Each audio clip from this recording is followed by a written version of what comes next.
بسم الله الرحمن الرحیم. ګرانو قدرمنو، نن زه تاسو ته یو حقیقت ښکاره کول غواړم. په کمې خبرې پسې زموږ پښتانه او د پاکستان او د افغانستان خلک ورپسې دي.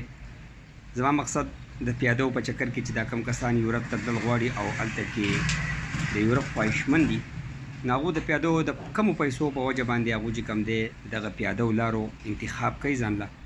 عزتمندو، زه پخپله تللی، ما دا خبرې اورېدلې خو ما پې یقین نه کوم، چونکې زه اوس پخپله باندې د هغې د کتو دپاره پخپله لاړم. ما د ایران او د ترکو د بارډر ویزټ وکړو، په هغه کې 18 ورځې پاتې شوم. په هغه خلکو کې کېناستم، د هغه خلکو نه مې تپوسونه وکړو، د هغه خلکو حالات مې وکتو. یقینا درته وایم که یو سړی خپل بچی په مرګ باندې شماري او مرګ لی ورکوي، نو په دغه طرف دې لاړ شي، او که یو سړی خپل ژوند غواړي نو په دغه طرف دې نه ځي. او ځکه چې هلته کې ته لاړ شي نو په کم حالت چې هغه وهل کوي، کم کسان چې وهي او څومره هغه تنګوي، نو ما پخپله د هغې ویډیوګانې کړي دي. د هغې 10 او 8 ګنټې پیاده سفر په غرونو باندې، وچه ډوډۍ به سرې، د اوبو بوتل به سرې، او هلته یې تاله کوم خوراک درکوي، نو هم په وچه ډوډۍ به اوبه اچي، تاله به درکوي او ورسره خوټ کېدلې الوګان، او بیا دې واپس نه رابري تر څو پورې چې ته هلته کې اورېدلی نه، او یا دې مطلب دا دی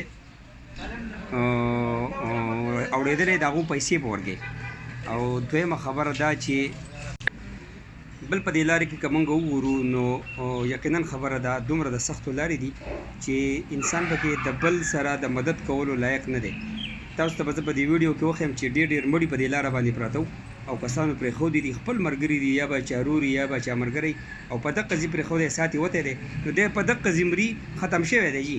او تاسو ته به زه وښیم مارغان به یې وخوري، نه څوک د ښخولو شته، نه څوک د راوړو شته.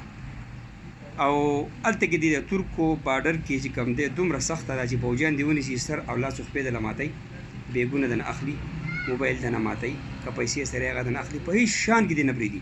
مهرباني وکړئ جي چې کمې شنه باغونه تاسو ته څوک ښیي، مهرباني وکړئ په هغې باندې مه ځئ، او د مرګ سره لبې کول دي. دا ویډیو تاسو وګورئ، تاسو ته په خپله باندې پته